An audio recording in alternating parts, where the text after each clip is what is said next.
It's 2026 and you're still explaining yourself to Claude every single day. Your role, your writing style, your context, your files, copy, paste, reformat, close the tab, same again the next day. That's not a prompting problem. That's a feature problem. And Claude has 3 features that fix this. You've probably heard of all 3, but no one's told you which one to use when and what happens when you use the feature in the wrong way. And they are projects, skills, and artifacts. In this video, I'm going to explain what each one does, how you can apply each one to your work, a quickfire framework to decide which one is best depending on the scenario, and finally, 3 mistakes that most people are still making. By the end of this video, you should have a clear understanding of the difference between a project, a skill, and an artifact, and how you can use them. For those of you new to the channel, my name is Cian, and I'm the AI Productivity Coach. And I've taught thousands of people how to use AI to make their work and lives way easier. So if that sounds like you, please make sure to subscribe and join me on this journey. So if you're to take one thing from this video, here it is. You can think of the distinction between the 3 like this. Projects are the room, skills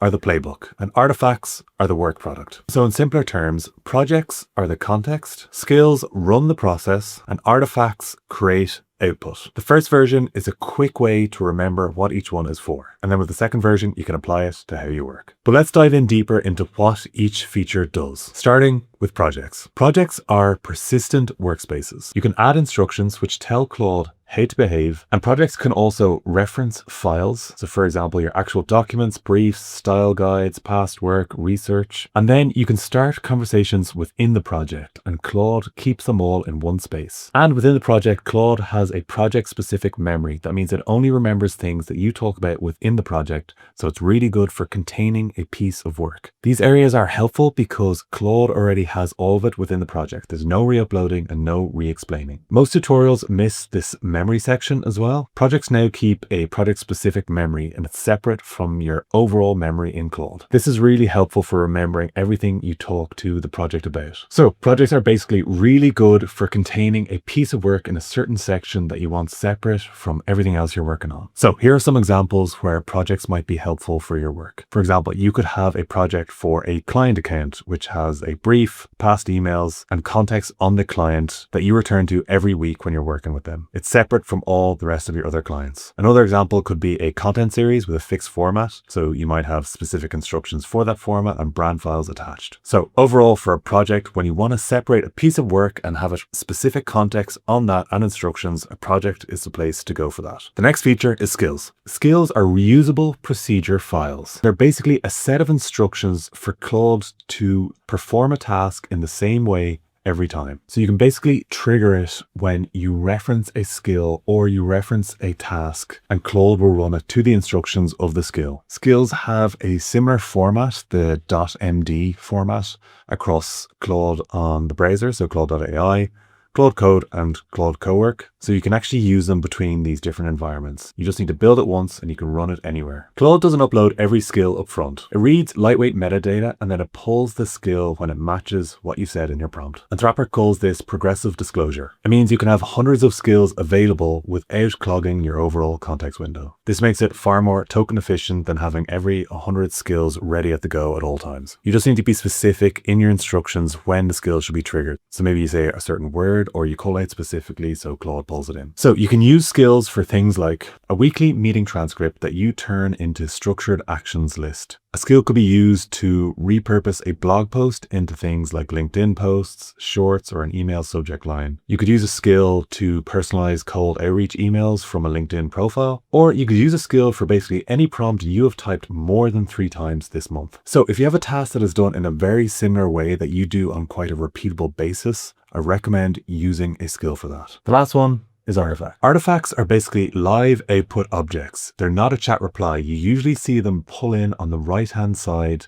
of your chat. It's a separate panel that you can interact with, iterate on, and share via a link. Artifacts support multiple formats, so they could be documents, code, interactive tools, SVG graphics, diagrams. I usually use it for documents most, and this is basically anything I'm drafting or iterating on. And sometimes I use SVG graphics or PDFs to help with things when I'm doing something more graphical, or maybe it's a proposal that I'm preparing. One thing to flag that they can't do is they can't store memory. Right now, they are currently just an output. They're They're not necessarily a workspace. So the chat may hold the memory where you create the artifact, but the artifact itself won't have memory of what's happened before. If you want to create an artifact, it's helpful to actually prompt that into the chat. So for example, if you want to see the right-hand panel come out, just say, could you create this as an artifact that I can interact on? And then Claude should create it and it'll come out for you. So some examples of things that you can use artifacts for example, it could be a process flowchart that you want to share with your team in the next 10 minutes based on a document. Could be a lead scoring calculator the whole sales team uses via one link. Maybe it's an onboarding quiz built from a paste of company values. Or it could be a data dashboard from a pasted CSV with no design tool needed. So I've done videos on each of these three features if you want to go deeper on any of them. The cards were linked during those explanations, but I'll also leave the links in the description if you want to check them out later. So what's an easy way to decide when you should use each of them as it relates to your work? I have a set of questions which I think are really helpful, and I'm going to run through it now to help you understand what makes sense to use in which scenario. Does your output need to be shared with someone who doesn't have Claude? If the answer is yes, use an artifact. Do you want to keep editing it in the same panel until it's right? If the answer is yes, then use an artifact. Do you want someone to click through it, fill it in, or interact with it? If the answer is yes, it's an artifact. So this could be a calculator, a quiz, a form. Are you working on the same initiative next week? If the answer is yes, then I recommend a project. Do you find yourself uploading the same brief every time you open a new chat? If the answer is yes, I recommend a project. Are you juggling more than one client, campaign, or account with different rules for each? If the answer is yes, I recommend multiple projects, so one per client, not one for everything. Does Claude seem to forget what you told it earlier in the same conversation? If the answer is yes, I recommend a project.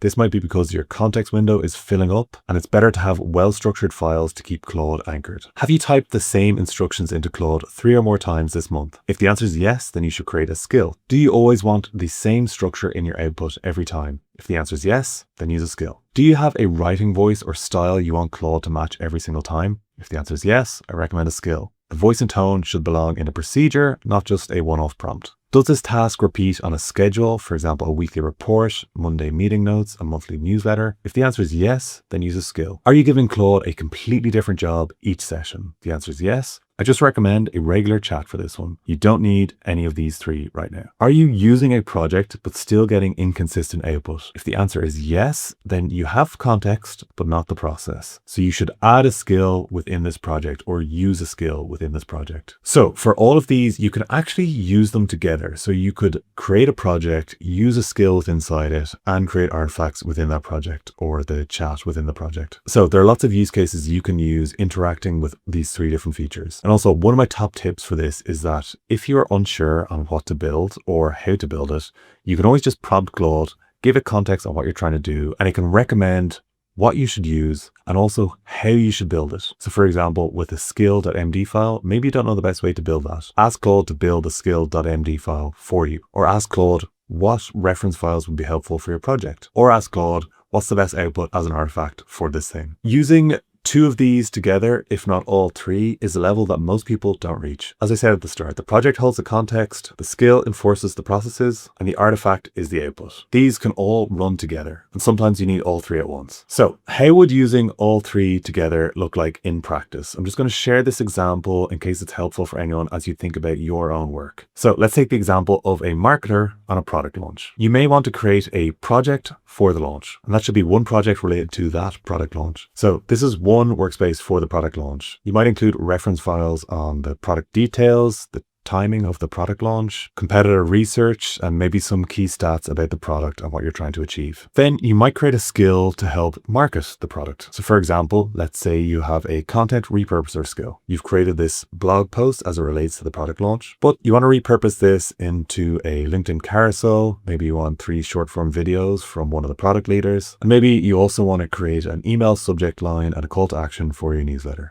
So as a project evolves, you can reuse this skill to create other formats as you go along. So maybe the first one is a blog, the next one is a customer review, and basically the skill will take all the information inside the project and repurpose content with all that context. As you saw earlier, I actually have this skill for my own channel, and it's really saved me a lot of time. It used to take me about 45 minutes to repurpose content. Now it takes less than 5 after I review it myself. Finally, you might want to create an artifact for this product launch as well. And this could perhaps be a lead scoring calculator calculator. So this could be a simple artifact that you publish and maybe put it on your website that basically qualifies leads based on company size, budget range, and decision timeline. Very simple to create. You don't need to be a coder, and it's a really quick way to get input, make it easier for you as a marketer with, let's say, no coding experience to create a tool that is really helpful to inform the product launch. Finally, I just want to share 3 mistakes that I've seen a lot of people make as it relates to these 3 features. Mistake number 1 is putting tone of voice instructions into the project instructions. If you have a very specific tone of voice, that should be a skill. Instructions are for context and behavior, but not procedures. Let's say you wanted to create a specific tone of voice as it relates to a project, like maybe it's a client who has a specific tone of voice. I still recommend using a skill for this, as they are way better at executing instructions. Mistake number 2 is using a project for everything. I really recommend using one project for one job or one engagement or one client.